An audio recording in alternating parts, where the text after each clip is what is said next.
Hello and welcome to the Queensland Storyteller. I'm Kim Dodsworth.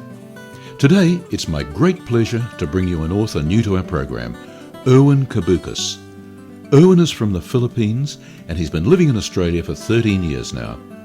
When not writing, he teaches high school in Queensland. His story, Does It Matter What the Dead Think?, is a sensitive study of cultural difference. Her hand still holds the telephone handset. The sound of it dropping onto its base seems like a closing door, banging and locking her into guilt and uselessness. The clear blue skies outside her Armadale window seem to have turned overcast, like the grey skies of her General Santos town in the Philippines. She cups her mouth as she lowers herself to the floor and feels the tears roll down her cheeks. Her mother's cry on the phone keeps playing on her mind. "Inde, it's too late. We tried, but Neen didn't make it to the hospital." The old lady's controlled voice shows the sincerity of their endeavours to save her sister. "We could have saved her if we'd known beforehand." Melissa, or Inde to her family in Jensan, knows that her sister and her sister's baby could have been saved had her sister been admitted to the lying-in clinic. There, midwives would have been able to determine her state of pregnancy earlier and prescribe a caesarean procedure at the hospital. But Melissa had insisted that giving birth at home with the assistance of a midwife would be okay. This is what most women do in the Philippines, and Neen agreed. Now, of course, everyone disagrees with the decision. A member of the family has fallen victim to the idea, and it was Neen, the one Melissa had wanted to come to Australia to join her. It was Neen who Melissa had periodically tried to gather cash for. From delivering pamphlets and washing dishes casually at the bistro to shelving at her local supermarket, just to be able to help her sister out as she struggled to complete a nursing degree. Being the only one overseas, Melissa feels she has the opportunity and responsibility to alleviate her family's poverty in the Philippines. Her mum always mentions the inadequacy of the income they get from selling dried fish in the market, the very family income that had helped raise her and her two brothers and sister from a shanty house. When Melissa married Ted, an Australian council worker whose name she first saw in a local magazine and to whom she started writing, she imagined sending lots of money home. However, these dreams had slowly faded through the years with the nearly retired Ted. For her to work full-time would mean killing Ted's pension money off. So what's the point of looking for full-time work? Casual work here and there within the area of this small New South Wales country town has been a consolation for her. Her dreams have been shrouded with a thick blanket of sadness and frustration. So she hasn't been able to send the cash needed for the costs of Neen's ultrasound and admission to the lying-in clinic.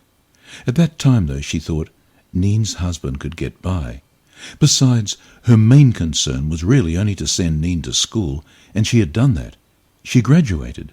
The next thing in her mind was Neen's application for a nursing job, so she had saved nearly $500 for it already. But what's the point when the intended person has already gone? "What's the point?" she mutters. "What's the bloody point?" she yells. She feels the firm lump forming in her throat, seemingly choking her. She bangs the floor with the side of her curled palm. She lowers her head, her chin touching her chest. She closes her eyes and breathes in as she feels the tears that go past her stretching lips. She pinches the collar of her shirt to wipe the saltiness of her tears. She thinks the salt is because her soul has been inadequate and she has been frustrated in making things a little sweeter for her family. She breathes in, trying to contain the emotion, but she can't. She has to let it out. "Yoskopo!" she bursts out like a calf mooing for its mother in the field. "Oh my God, help us!" Ted is still munching the last pasta he has shot into his mouth. He stares at her intently and raises his brow, as if he's asking if anything's wrong. She's not been saying anything much throughout the meal, and she's only been speaking intermittently since he arrived. "Have I told you this pasta is delicious?" he mutters. "Thanks," she says, folding her arms. He shrugs his shoulders, tips his bowl a little, twirls the pasta with the fork, and stuffs the last noodles into his mouth. He smiles. "That was divine, honey. Thank you." He grabs his lemonade, pulls out his chair, and walks straight to the lounge where the sounds of the Australian Open are heard. "Would you care to join me after the wash-up?" "I'm not washing the dishes tonight," she says, looking down, still with folded arms. "Beg your pardon?" Ted's brows draw together. "I think it's time for you to give a bit of help here."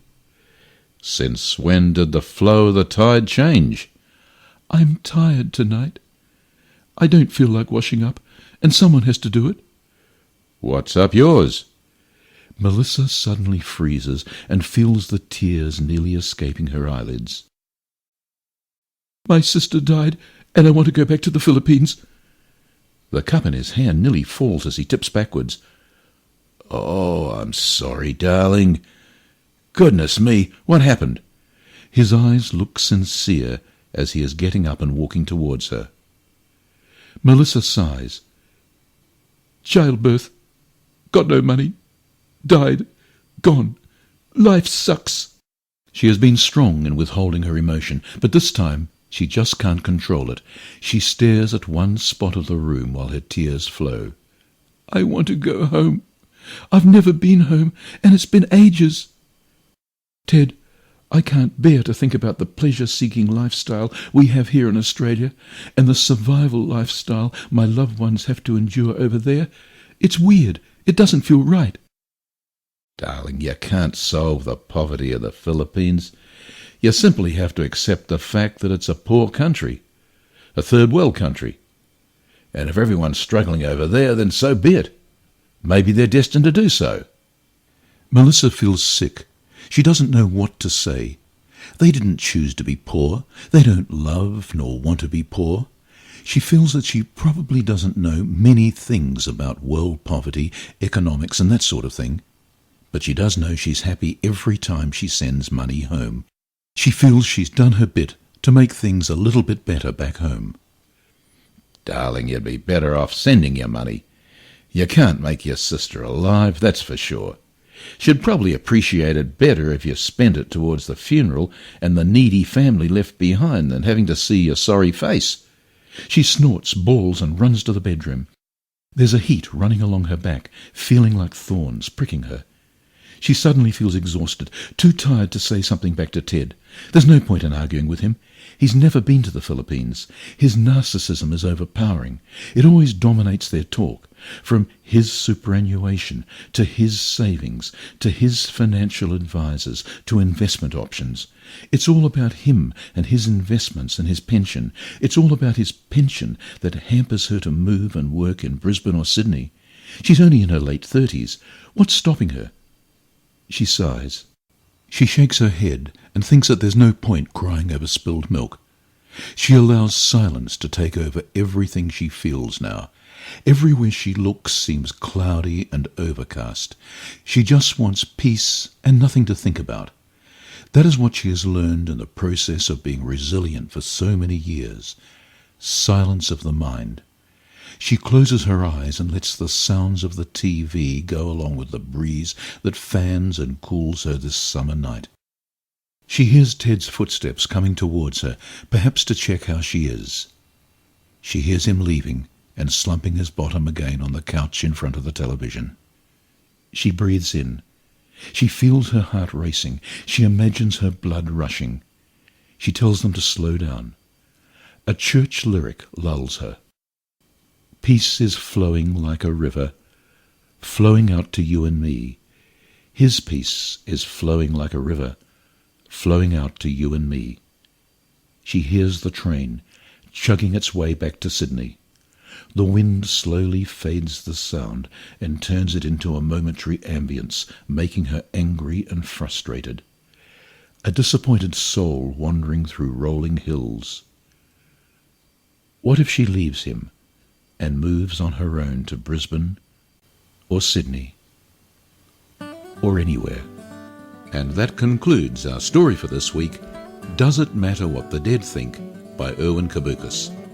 I'm Kim Dodsworth. Thanks for joining us. I'm looking forward to bringing you another story from the Queensland Storyteller, this time next week.